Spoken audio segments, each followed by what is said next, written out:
InDifference, the show where we encourage everyone to step in the difference instead of being indifferent. So today is a show that we've been playing for a while, and we're excited to have these special guests with us today, as our topic is women of color. Yeah, thank you guys, and for all our listeners out there, as always, InDifference is a radio show located here in Spokane, Washington, at Whitworth University, and we are so excited for today. It's gonna be a good show, man. I have literally been thinking about this show since we started, and we have 3 incredible guests in our studio. Literally, this world does not deserve them. They are incredible, and basically they're going to talk a little bit about their experiences. But we have a couple things that we want to mention though before we dive into that conversation. And before we do that, also we're going to play like 1 or 2 songs from women of. Oh yeah, by the way, all the songs we play today in the studio are all sung by women of color. So that was like a little thing we wanted to point to when we been playing this show out. Yeah. But really quick, the calendar for the rest of the year. Come on. Of course. Here. Okay, yeah, I got this. Ike's got it. All right, so next week, April 12th, is going to be the Mixed Race Dilemma, something that Dill has really wanted to do on this show too. And then on the 19th, we're going to have storytelling with Stephen Paravia. I think we have him locked on, so that'll be a really good one. And then on April 26th, it's kind of going to be something of our choosing. We haven't really decided what to do then. Whatever we decide, it's going to be a good one.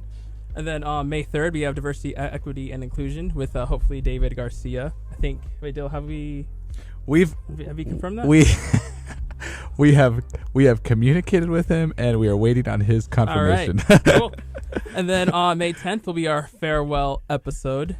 Sadly, that'll be our last one. So this is like the home stretch. And then graduation. Yeah, we got 5 more left. Shoot. Yeah. That means 3 of us in this studio. No, yeah, 3 of us in the studio are graduating and are getting pooped out into the world. I'm already gone. And Whitworth did its number on us. We are lucky to be. Yeah, we are the few. Yep. And also, one more thing: if you like or feel any of the songs that we play on the show, we have an InDifference playlist on Spotify. So if you want to check that out, just search up our name on Spotify, or just wait until after the show, and I'll share the link to that Spotify playlist. Yeah. And we also have a lovely thing called a call-in. If you guys are ever interested in being a part of our show, but you're at your home and you can't be in our studio, you can call in at 509-777-3278, and we will take your questions during song breaks. And we'd love to answer them for you if you have any questions, or just if you have something that you disagree with too. We'd love for you guys to call in and voice that, so we can parse through that. But before we begin, Ike's gonna play us a lovely song. Yeah. Well, he won't play it, but. All right, so we're gonna play 2 songs. First is gonna be Prom by SZA, and second one's gonna be I Am by Georgia Smith. So hopefully y'all enjoyed that. Yeah. Welcome back to the studio. We are live at Starbucks. Just kidding. We're live in the studio at Whitworth University, and we have, like I said, our incredible guests, Mucha Shiromo, Hannah Howe, and Sarah Dixit, and they're gonna do a quick little introduction of themselves. So guys, take it away. Yeah, so we're going to go in an opposite order. So I'm Sarah. I'm a senior here at Whitworth. I'm studying sociology with minors in psychology and Spanish. I'm originally from Los Angeles, California, but my parents are Indian immigrants. So, yeah. And hello, my name is Hannah Howell. I am a political science and Spanish double major with a minor in law and justice. And I'm a senior this year, originally from Wheaton, Illinois. It's a northwest suburb outside of Chicago. And my background is that my mom is an immigrant from the Philippines, so whole family on her side is Filipino. And then my dad is a white guy from Walla Walla, Washington. Woo, mixed race. Come on, yeah, represent. So I'm a halvesy. Yay. And I'm Mucha Chiromo. I am a junior here at Whitworth, and I'm a biochemistry major. An international student from Zimbabwe, and yeah, I guess that's about it. All right. Awesome. Thanks, guys. Yeah. So we're just gonna jump straight into this. Yeah. So this first question is, just talk about your experience in society as a woman of color. And anyone can start. Awesome. Yeah. So this is Sarah again. I think it's something that has always been developing for me as I learn more about what it means to be a woman of color in society, and especially as I move regional locations, it's changed. So back home in California, it's not super weird to be a person or like a woman of color because there's a lot of us. But coming up here to Spokane, Washington, it's much different just because the city is super white. And so is our campus. So I think I've paid attention to being a woman of color way more now. It's much more of a conscious thing where it's like on your mind a lot. Yeah. Cool. And this is Hannah again. I grew up, like I said, in Wheaton, Illinois, which is a super homogenous town of mostly white, mostly conservative Christian, mostly upper crust type people. I am none of those things. So I actually had a different experience. I grew up very cognizant of the fact that I was brown. I didn't look like any of the white girls in my classes ever.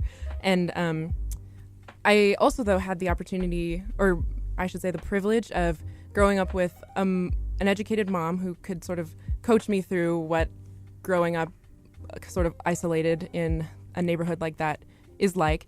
And a dad who is an anthropologist, so he studies culture, he studies race, he studies ethnicity, and he studies the way our identities interact. So both of them could kind of speak into my life as I was experiencing really sort of degrading questions like, what are you and where are you from? And people who would argue with me that I in fact was Mexican, I just didn't know it yet.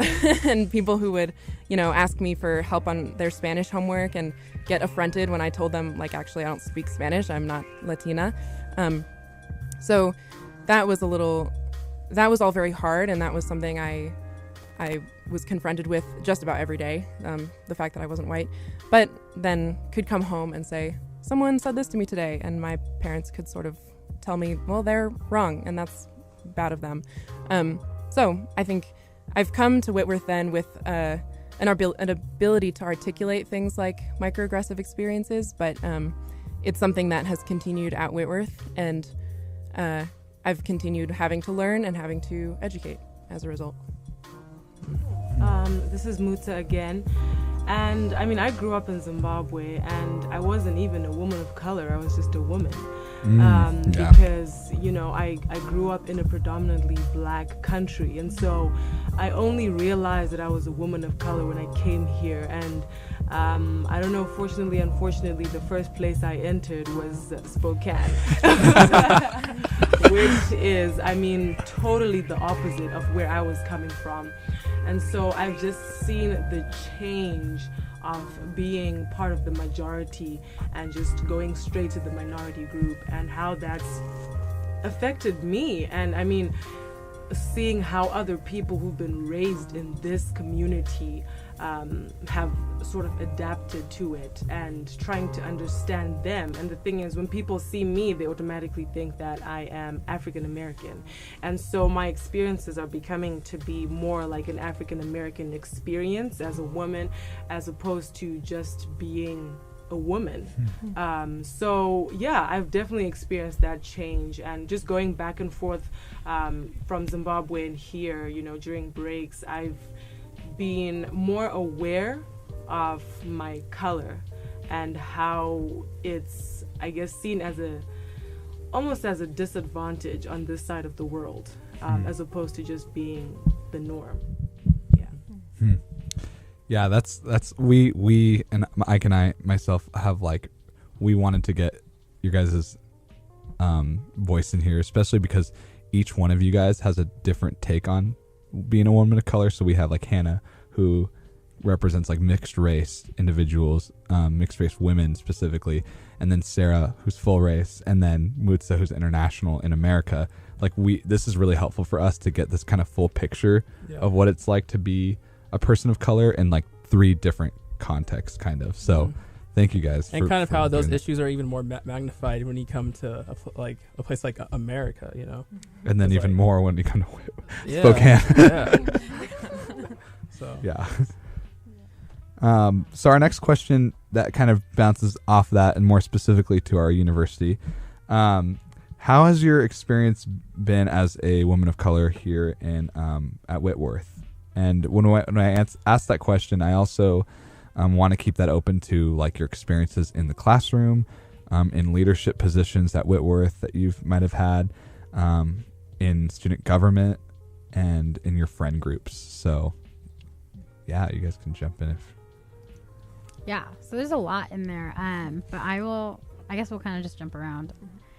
So a few years ago, Hannah and I, so this is Sarah, we're sitting in the library, and we kind of just sat there and started typing out all the microaggressions we had experienced in our lives, whether that was because of boredom, because of homework, or just because we were curious about each other's experiences.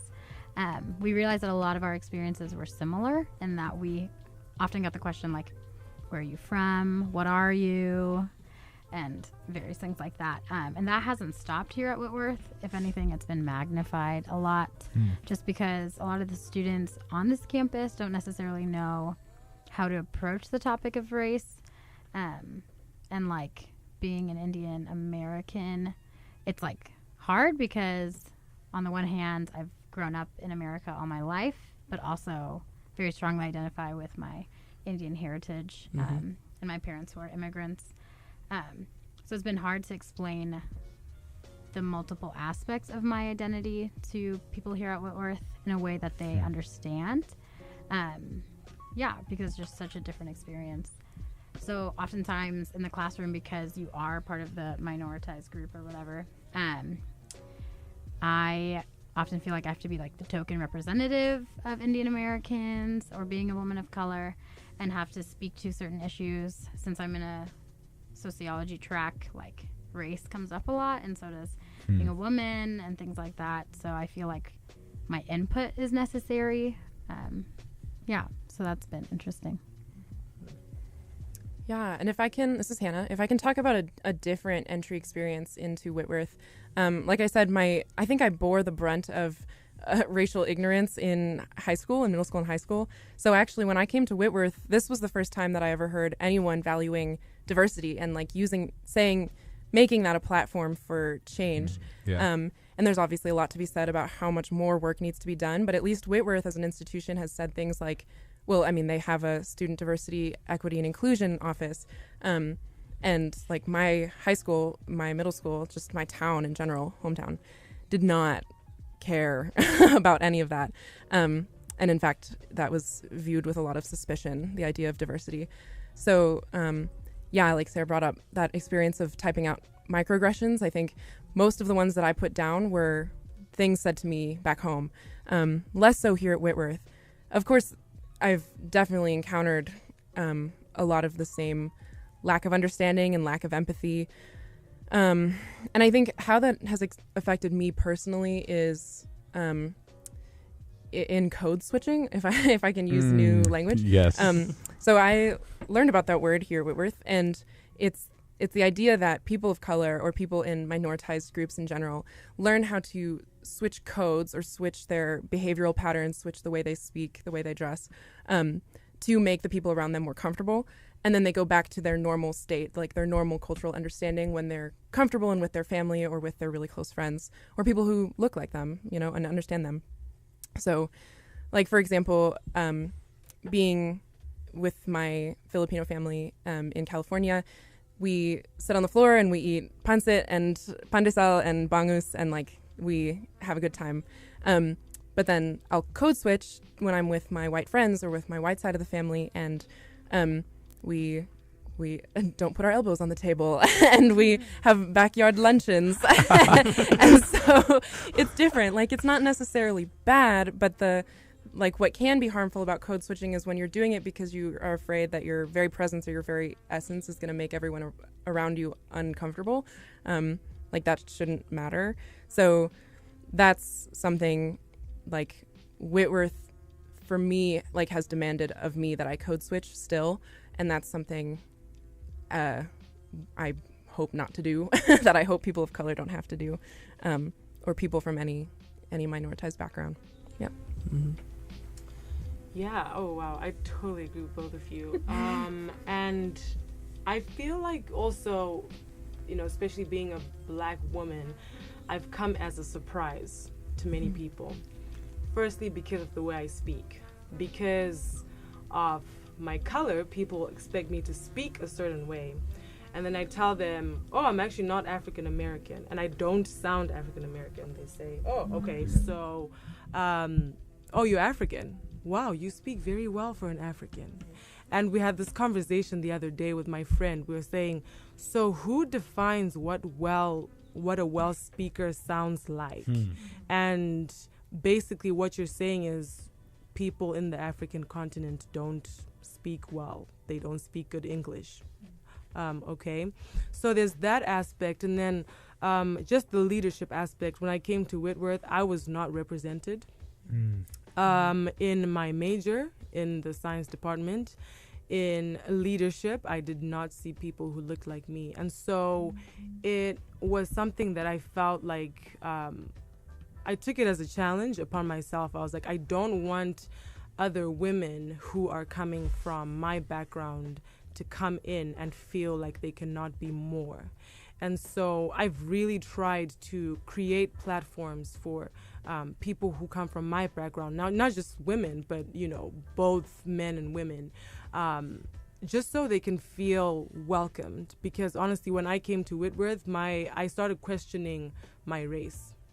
I started questioning not necessarily, being a woman, but what if I looked a certain way? Because people didn't even want to know who I was. And I was thinking, is that because of what I look like?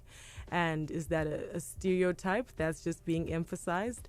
And I didn't understand, because I really felt like, being the only Zimbabwean here, the whole Whitworth is going to want to know what Zimbabwe is all about. I know most people don't even know where it is. And so I did not get that sort of experience. And in the classroom, again, people are surprised that, wow, you actually know that much, which I find very offensive because I believe that the fact that I'm here means I am very much capable. So it's been very interesting and a growing experience for me and my friends as well, who agree 100%. And we always have these conversations, and we always wish that we had someone who does not look like us to be there and to listen. Because whenever we have these conversations, it's just us, So we are reinforcing what we already know, and we're not getting anywhere, really. And so I guess it's just we're trying so hard again to create those platforms. And I love this show because I hope that we have people who are different from us who are listening and hearing our experiences, and hopefully that just gets the conversation going out there to create a change, for Whitworth students, for the incoming students, and for those who are already here. Yeah. I want to take a minute too to really let our audience members know how in my opinion important these three specific women are on our campus. Sarah Dixit, shout out Sarah, she's on ASW, she's the senior class coordinator this year, she's awesome. She and Ike wrote this incredible article in the Whitworthian that you guys should read because it's dope. And and actually it did a lot of good stuff for our campus, despite the pushback. But that's all part of doing this work. And so Sarah, and then Hannah, who is a off-campus representative, but also really I think does a really good work in being an ally, especially as a mixed race student, understanding these issues from both sides, and is an effective communicator, I think. Honestly, she I swear, if you ask her to write to say something to just say something on the cue, she will I don't know how have it mapped out, ready to go in her mind, and it'll just come across she spent hours writing this eloquent speech. Anyway, that's Hannah Howell. And then Mutsa, who I remember having a specific conversation with Mutsa when we were on leadership in Duval, and I remember that conversation very specifically, where I basically broke down because I was like, in my ignorance, I was like, I didn't realize this was what's happening in our world. And Mutsu was like the first person to be like, yes, I know, trust me. But like seriously, these three women are like huge proponents of change for our campus. And if you're listening and you like, if you're on campus and you're a student, like really get to know these people, because I think that they're going to do something great like in the future, but they're already doing great stuff here and like now on campus. And we're still like pushing things too to be different, that are still hard to change. But anyway, I wanted to like really, really sell that because they like introduce themselves, but humbly. And I think there's a lot more to them too, than what they give themselves credit for. But You're gonna make us cry, Dylan. they're crying. Weep. But yeah. So anyway, next question next question is I know I'm pretty sure some of you have kind of touched up on this, but the next question is like, what has been, I guess, the most difficult thing about being a woman of color here on campus? I can talk about something that is just fresh on the mind right now. So I don't know, we haven't talked about ASWU yet, but for those who don't know, it's the Associated Students of Whitworth University Student Government. So ASWU is our little acronym. And a handful of us, so I think there are 7 people of color on that team in general out of like 18. Out of 25. 25. So yes, a smaller fraction even. Better, yeah. And we've had ongoing conversations about improving representation, and it's been a tough space to navigate conversations about difference, so race, currently. So I guess I would say, in answering your question about what the most difficult thing about being a woman of color here is right now, I struggle with feeling like I have to phrase what I say so carefully because I don't want to be that angry woman of color on the team, which I could very easily fall into. And that's, of course, not a fair label for anyone to have to consider ever. And I talk about that just because it's relevant, it's current. But I think in other spaces too, like I was on the debate team for a while, and I definitely couldn't say, well, have you considered like how she would have experienced that differently if she were black, or about how he would have experienced that differently if he were gay. Just bringing up conversations that people didn't want to really consider got me branded really quickly as, oh, Hannah's the raging liberal and the like angry feminist, and she's a person of color, so like don't talk to her about these things, she gets mad. SJW. Yeah. Yes. And so I had to tone it down, which isn't me being true to myself. And I mean, I certainly had to endure a lot of conversations from like the raging conservatives and the angry anti-feminists. So like it should go, well, it should not go both ways. People should be free to speak, but like it's hard to bear the burden of avoiding labels as a woman of color. Do you guys feel like a lot, I mean, you guys have talked about this, but like feel like most of this stuff too is so subtle because it's like so ingrained in our culture? Like we have, I just feel like we have a lot of subtle things that we don't realize we're doing to like push women of color towards, because like not just when we think about like minoritized groups, we usually in our like American context we'll do like women, and then we like really won't think about women of color who are almost like an entirely other category because of that situation. So do you guys feel like there's more subtle things like that in our culture that we just do because it's just like, and not at all like giving excuses to our white culture. I'm just like curious if you guys see those subtle things and like what are they? Yeah. So with that comment, I'm just thinking about intersectionality and like how that's a new thing that we're talking about. So Kimberly Crenshaw put that lens together and has been talking about it. She has a really wonderful TED Talk if you want to watch it.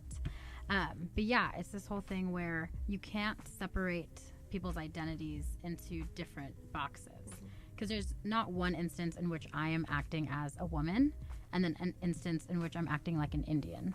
Like they're always happening simultaneously, and I can't like funnel one to be present and like ignore the rest. So I think what a lot of people on this campus and like in the larger society don't realize is that we have to look at things in a way that takes into account everyone's various identities and not like put them in a box just because of one thing. So just because I'm a woman isn't enough. Like you have to look at where I grew up, the fact that I'm the daughter of immigrants, like my birth order, like all these different things that contribute to who I am. So you see that a lot on campus where it's just subtle things that students don't realize that they're saying just because they've been conditioned in a certain way. So oftentimes the burden of explanation falls on our shoulders to educate. And while it's a really cool opportunity for us to learn how to articulate ourselves in a way that is encouraging and not off-putting, it's also very tiring for a lot of students of color and women of color and those who just aren't a part of the majority. So you're seeing a lot of burnout for a lot of students where they either take time off or they don't enter into leadership opportunities because they're just like, well, what's the point? Because I'm not being heard anyway. So I think the largest issue is realizing that these voices are important and like what we can do as a student body to uplift these voices. So kind of connecting with what Hannah was saying earlier. Yeah. Okay. Yeah. Thanks for answering that. And you know, going back to the difficulties, I would think being seen, well, a lot of the times we're seen as the same person. Both physically, mentally, however you want to take it. I mean, a lot of the times people mistaken me for someone who doesn't even look like me just because of my color. And I don't understand how that even, I cannot even fathom how that happens. But, you know, even having to create that, some sort of facade, you know, like what we're talking about, that you have to be someone else when you're with certain people. And then there are times where I'm genuinely just upset. And then because people get upset, right? But somehow that's seen differently. Like you're talking about being in my case, angry black woman. And I'm like, can I just not be emotional? Can I not just have a moment? And it's so interesting because when that same experience happens to someone else, perhaps a white woman, it's seen differently. Oh, look at her. Oh my gosh, what's wrong? What's going on? And I'm thinking, but I'm going through the exact same thing. So it's so interesting that it's almost like we're seen as two-dimensional, and there isn't more to us than what the stereotypes have put up front for us. And so it's difficult. It's really very difficult to try and just be yourself and be who you are in such a society that already has such assumptions of who you're going to be and how you're going to behave.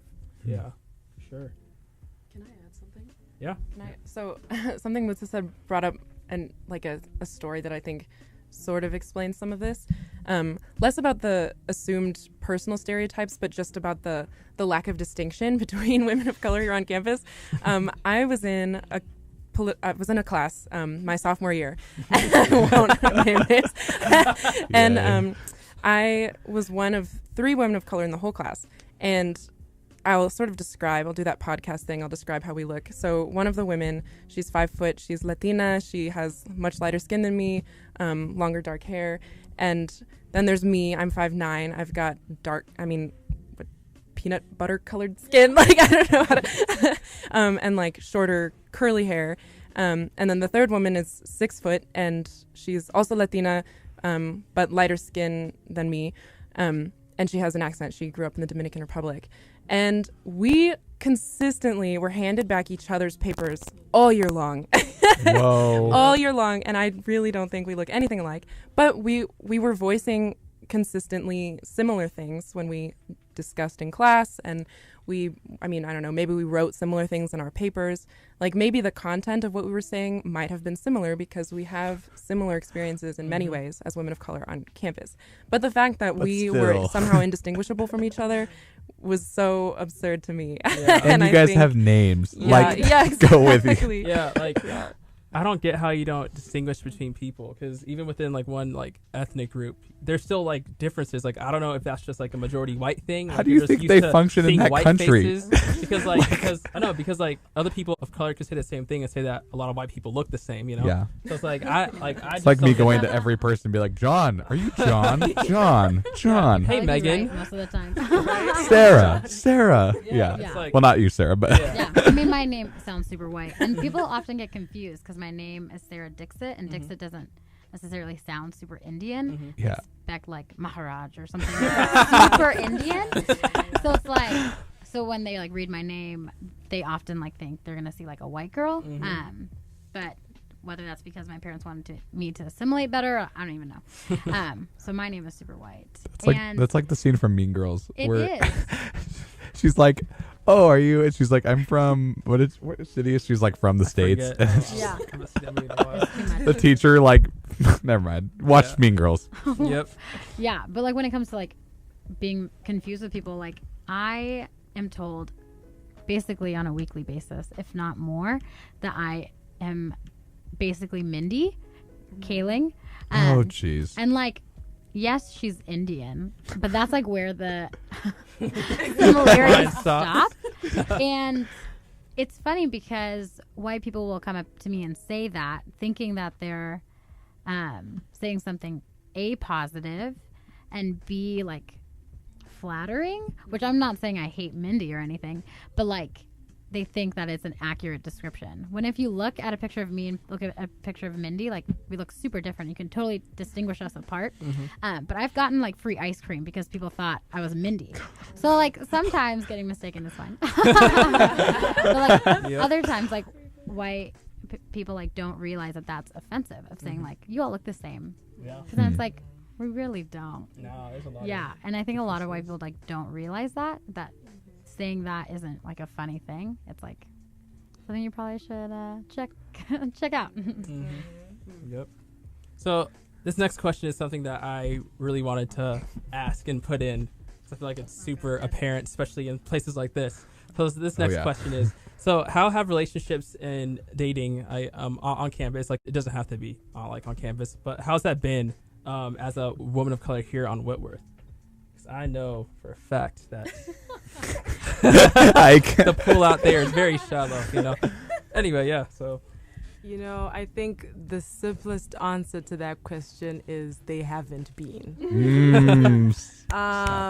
Like I cannot even begin to explain to you how it's non-existent. You don't even go and ask. I mean, I'm not sure about other women of color, but I know for a fact that for African women, it's actually a joke. We actually joke around about it because we say, well, firstly, the black guys who we would expect to at least notice us, really, when they get here, all they want is to get the white girls. And I mean, you know, jungle fever is real, so you know the white girls also like, yeah, let's do it. And then, so you have that, and then you have the white guys who don't notice us, like they don't. So that's basically everyone, and that's it. And so honestly, it's something that I've had to just take in and be like, you know what, it's fine. Whitworth is not the place where you are going to find love. Get your degree and leave. Like, that's basically it. And yeah, that's just about it. There's nothing to relationships for us here. Yeah. yeah. I don't know if you guys can relate. Sure. Yeah.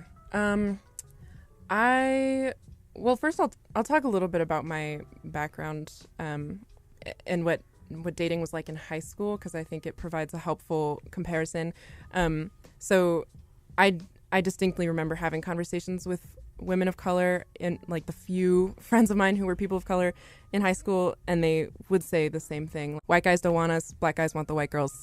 That's it. That's all there is to say. A very negative consequence of that is that women of color, I mean, I don't want to make a huge generalization, but I can say for sure I grew up feeling very ugly and very undesirable. No one would be attracted to me ever. And then in here at Whitworth, there's a tenor of that same thing for sure. But then I also encountered this equally problematic brand of person wanting to date women of color because we are exotic. And there's like a very disturbing fetishization of women of color because because they're different, they're like interesting, they're kind of mysterious. And then there's this whole other thing to unpack about the stereotype of this interesting brown woman. And yeah, I dated a guy who was really creepy about the sort of like multiracial kids we would have, and he was so excited. Like, I'm multiracial, like multiracial people are great. I think that. But he was way too interested in what color of children we would have, even though we were just dating and it's just college. That was the type of weird fetishizing. New word of the day, fetishizing. And again, I definitely don't want to paint guys at Whitworth as like either uninterested or creepy, but that's what I've experienced thus far. No, we're definitely creepy. It's Whitworth. I don't associate with I guess a graduate. Yeah, I can relate with the fact of like not feeling beautiful, just because in Indian standards, or at least in my family, modesty is huge. So growing up in Southern California, where girls were like, oh, bikini that, like short shorts this, like whatever, I didn't feel comfortable wearing that because my mom would like yell at me or something. But because of a lot of different reasons of parents and who was around in my life, I started dating way too young and like didn't really realize like what that meant. And since I grew up in Southern California, my boyfriends have been all across the spectrum. There has been an El Salvadorian guy. There's been a half Peruvian, half Guatemalan. There's been Chinese. There's been Mexican, like literally everything. And then when I come up here, I'm like, whoa, so weird. There's literally white guys and then a sprinkle of men of color. So then I noticed that so I lived in Baldwin Jenkins in my freshman year, and that's like the breeding ground for the freshman frenzy. Oh, where like I remember that. A bunch of students are like, oh my God, college, I'm going to just start making out with everyone. But like that was not an experience for the women of color in that residence hall. It was a bunch of white people pairing up, moving on with their lives. So I kind of had this whole tension in my life where I was, am I not going to find someone here? And it was interesting because at Whitworth we have the ring by spring culture, and I got to do research with Stacy Keogh George on this, looking at how race and religious tradition impact the likelihood of someone graduating with their ring by spring. And it's crazy to see the marital homogamy that happens, where it's like Protestants, but especially white Protestants, getting together. So that leaves a huge population of students. And like even if you look around, seeing interracial couples is basically non-existent on Whitworth's campus. But then when I go home, I like point them out and I get so excited because I'm like, oh my gosh, there's so much diversity and mixing and I love it. I had to leave Whitworth like hallowed halls to find someone who is white, but who is interested in me not as a woman of color, but as a person, which is super rare and like shouldn't have to be rare for a lot of women on this campus just because we're kick-ass. Like, it's a good time in like my relationship with Adam, but it's sad that who doesn't go to Whitworth? Who just doesn't go to FYI. Whitworth? That's why. So like I had to leave Whitworth. Like none of the Whitworth guys were down to clown.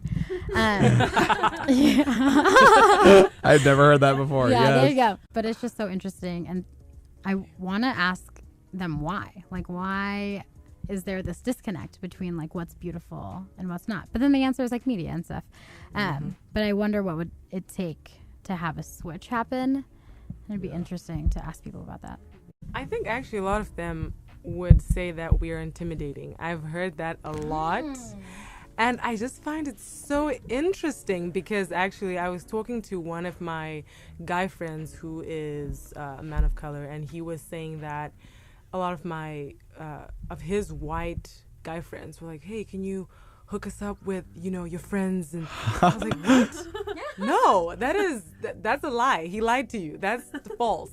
And he was like, yeah, no, because they're really intimidating and we can't approach them, and because they walk with this, they're basically like this group of girls, they're coming at you, it's like, oh my gosh. And which is so interesting. I'm like, so the fact that I'm independent and I am A strong successful, strong, ambitious scares you. If it does, then please just walk away, because I'm not actually interested. And so I think, honestly, the biggest problem also for me is that a lot of the guys here are immature. And so they are intimidated by the maturity of women of color. And we have to mature so much faster than any other, all of the other women on campus. And so I think that's definitely something that's big. And so I forgive them. I forgive them. But I feel like it's because I just know, talking with some of like my white friends, and like the vibe that I've gotten, some people have said it explicitly and implicitly, that they're like intimidated by women of color. For me, they're just intimidated by strong women, like True. There's nothing wrong with that, but our society has always kind of placed that like men should kind of be like on the top of stuff and the go-getters. If you don't like strong women, I think you should just leave, fam. Like, Yeah. we can leave you back in like 1960s. And a lot of it too, like, is because like it's so strange because women of color have you guys have had to become strong in order to like continue to progress, Yeah. You've had, in order to literally survive, you've had to be strong. What's so weird is that the people that say women of color are intimidating are reacting differently to other things that they're intimidated by, which is weird. Like, in my opinion, that's just like weird on like that part of things, because normally when you see something that's strong and you see something that's inspiring, what do you typically do as just humans? Like, you respect and you honor those things. Like, But you it's gravitate not to the that. same that, You Like, it's a weird, we just either don't want to approach, or we're just saying that we're intimidated because we don't want to like ask ourselves the tough question. Mm-hmm. But I just feel like that's so strange. Like, anyway, that's, yeah.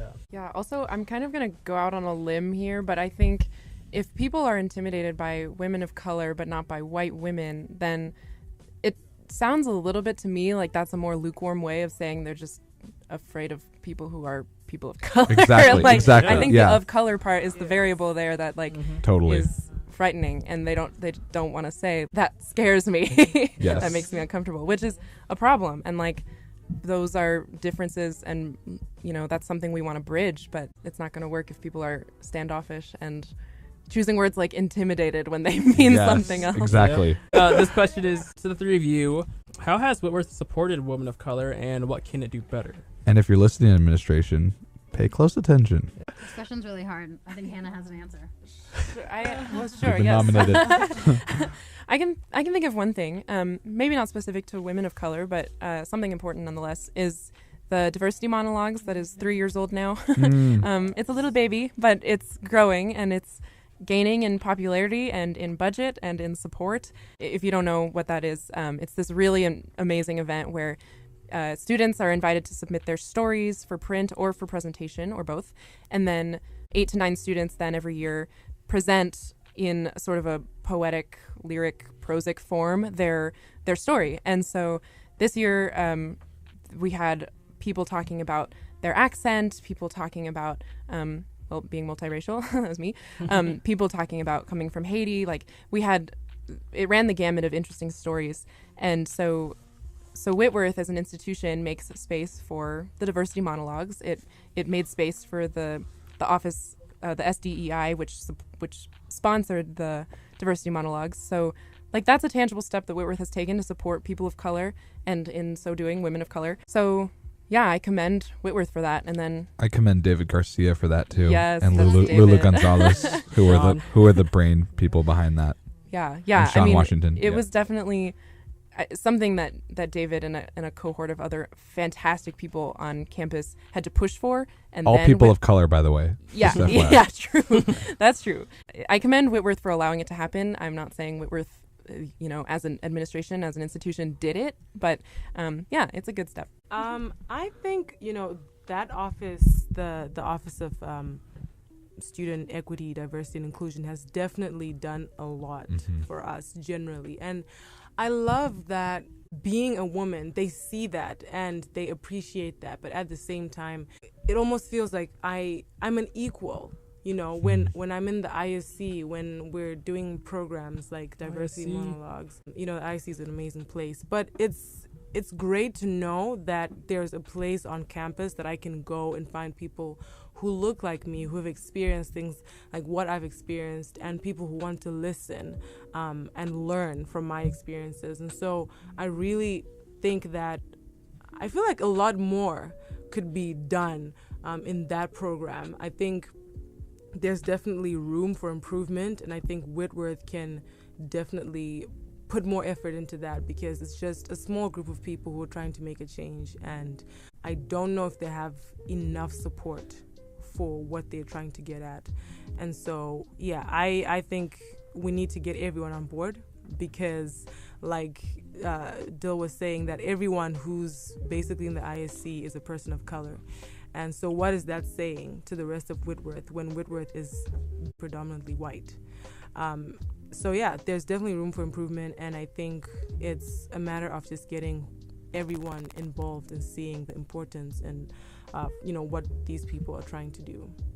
Yeah, so I'm gonna kind of just talk about like what Whitworth can do better, and this is gonna pull from stuff Ike and I talked about in our Whitworthian article. But essentially, Whitworth is a lot with talking about diversity, but using that as a blanketed statement and not calling out exactly the changes that need to be made. So that was something Ike and I did for them. And we basically were like, if you're going to talk about diversity, let's create an actual building, and like a beautiful building where students can go to have community with one another.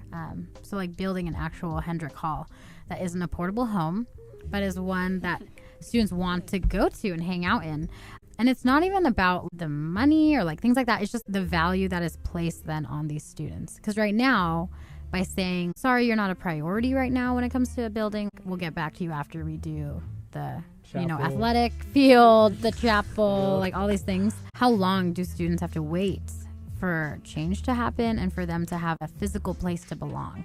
And I think Whitworth needs to realize that if students of color and non-majority students are asking for this and have been asking for this for so long, why aren't these voices being legitimized and heard? And like, why do they constantly have to be given consolation prizes and ignored? So I just think that Whitworth just has to listen, and instead of doing the whole thing where you think a community needs one thing, so you do that, actually listening to the community and doing what they ask of you. And this is a huge population of Whitworth, and it's growing every year.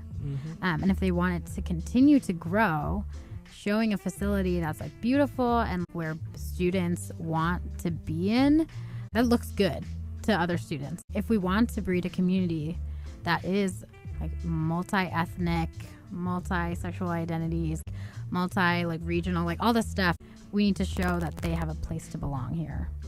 Also would align with our mission if we're going to be a Christian institution. Like the kingdom looks diverse. It's supposed to that's what we're supposed to be about. So it's like every good leader knows everything you do communicates something, and everything you don't do still communicates something. And by not doing things and not placing a priority, something is communicated to these students. Whether or not you as administration, if you're listening, feel like that's the case, it doesn't matter at that point, because students hear a message that you either didn't or you did do something. And they also, not just like the actual practical things that you do, but also, do they feel the weight of that? Do they feel the movement of what you're doing? Are they experiencing change? Those are all questions you have to leave open to asking them and hearing their response. Because if they don't feel the effect of things that you're doing, that action is like meaningless. And so going back to, if we're going to be a school that's centered around being a kingdom like people, then we also have to be like taking that into as well. We care about you and we care about your needs, and we're going to actively and proactively listen to you and be transparent. So look up Whitworth has a 2021 plan. Everything about diversity, equity, and inclusion is under goal 4. If you were to read that, it seems good on the surface. It's just pretty vague, and like there isn't really any like real specific actions to enact change. And so like this is like just to the administration. Transparency is a good thing, as well as being specific, so then students can actually see that, okay, like if this is the goal, let's see it happen. And then if we're not meeting these goals, then like we can pressure you to make it happen, since you said that's something that you're going to do. Yeah. Like research.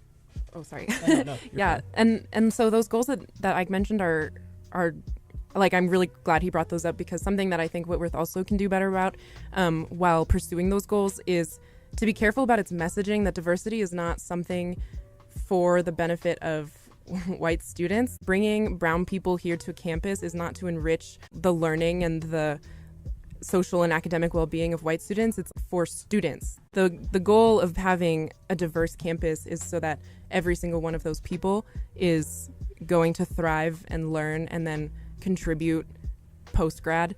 And I think Whitworth has been pretty good, but I've heard in a lot of instances across the country that universities and colleges working towards diversity or sort of paying lip service to diverse values or the value of diversity are kind of marketing it to their white students and being like, come to our university because here you're going to interact with black and brown people who you've never seen before, and, you know, talk to international students and you'll go away so cultured.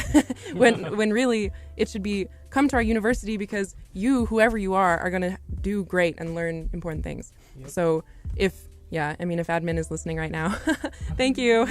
And I just encourage you to speak about diversity like it's something that we are called to have, and that is good for everybody. Yeah, students like students of color, mixed race students that are like in minoritized groups are not to be like. I'm trying to look for like I'm trying to look for like the verb word for the word amenity. Like, what's the verbiage of that word? Because they're not supposed to be an amenity. They're a part of your student population. You know. I don't know. How do you want to like go about this? Like, just that's kind what of are our next steps. Next step. This is kind of all the questions that we felt would kind of give a decent picture. I would like to leave students with some sort of practical action step. So, and I'm gonna parse through this based on like our audience type members who are listening.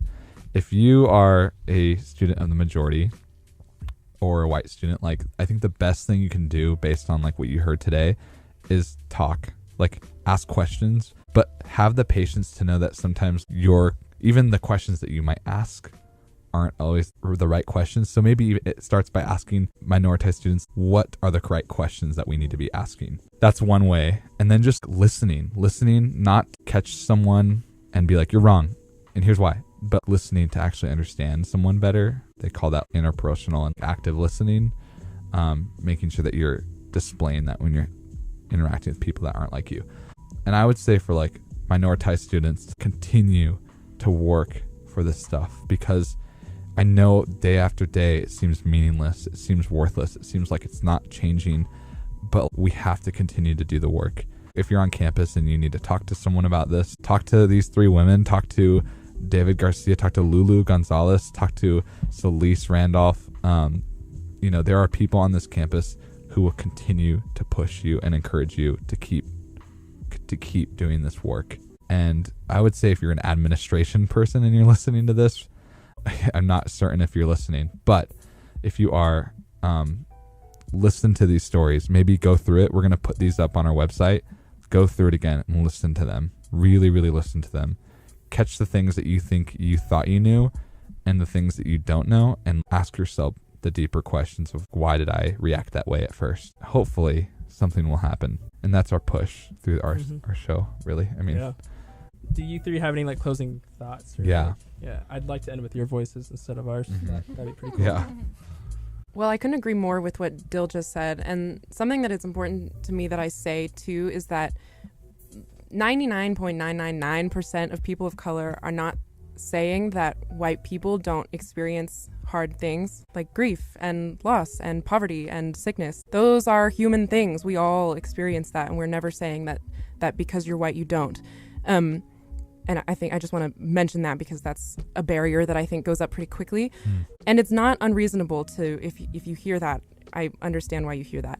The thing that we want to bring to light is that there are access to different resources that are granted to some people and not to others, and they're usually granted to people who are white. So even if you've not been able to access those resources yourself as a white person, if you have an obstacle in front of you, it's not going to be because you are white. It's going to be because of something else. But for people of color, it could very well be because they're people of color. So like that's sort of the false dichotomy there.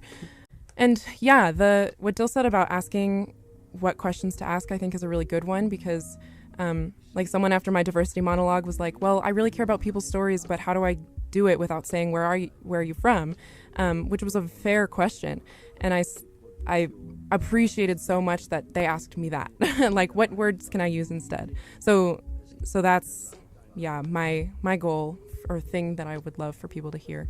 To add to what Hannah was just saying, I think we need to be open to being uncomfortable, because I feel like if you're going to walk up to someone and ask them what are the right questions, that's very uncomfortable because you have no idea what they're going to say. And so I honestly just appreciate the conversation that we're having here, because I'm pretty sure some people, it's making people uncomfortable, and that's how you start change. It's about, going against the norm and starting something else. So don't be afraid to go out of the box and be uncomfortable. Yeah, and I think it's a huge thing with humility too, is like understanding like none of us truly have like a clear 100% image of what all of everyone's experiences are. So it's being humble and being like, I honestly would love to learn more about this. I can learn that from Hannah. I can learn that from Mutsa. I can learn it from Dylan or Ike. Like, we're all in this together, even though that sounds super cheesy in High School Musical-y. Oh my god. Yeah, now we're all dancing in the studio. We're all in this together, except some people. Except some people. Yeah. If you're listening to this and you are a person of Christian faith, know that this is part of your mission. Like, this isn't something that you can just ignore. Jesus wasn't white. I know the pictures make it seem like he was white, but he wasn't. And I don't think that was unintentional in how the scriptures were written. It's showing that we're all beautiful in God's eyes, right? Like, that's in scripture and all that kind of stuff. So I don't know why there's that disconnect, but try to remember that as you move forward and have these conversations, that this isn't a liberal agenda. Like, this is biblical and this is important in getting to know your brothers and sisters. Use that. Maybe common ground is your faith. So use that to talk about. Maybe your common ground is that class you took. Maybe your common ground is hating core, because we all do. Just like find that commonality and move there, and maybe you'll feel a little bit more comfortable. But it's important to make that first step, because we're all with you and we're not here to demonize you and say, no, you're wrong. Like, we're here to be your friends, and we're here to help teach you in any way we can. And with that, I think that's a great note to end Yes. this podcast. So yeah, tune in next week, April 12th, the Mixed Race Dilemma. With Hannah Howell, who's with us currently. Yeah. And we're going to try to bring in another person to mixed race. It's hard to find them out here. It's hot out here for halvesies. Also, yes. Maybe Jesus was black. Maybe Jesus had dreads. Oh my gosh. To quote Logic. Yeah. So he's actually black. Oh, I didn't know. Well, he's mixed, but he's just white passing. Cool. Yeah. Anyway, so this is the podcast InDifference. This episode will be up shortly. Follow our Spotify playlist. I'll share that. My name's Ike. And my name's Dill, and you're listening to InDifference. InDifference. Let's go. Let's get it. We're getting there.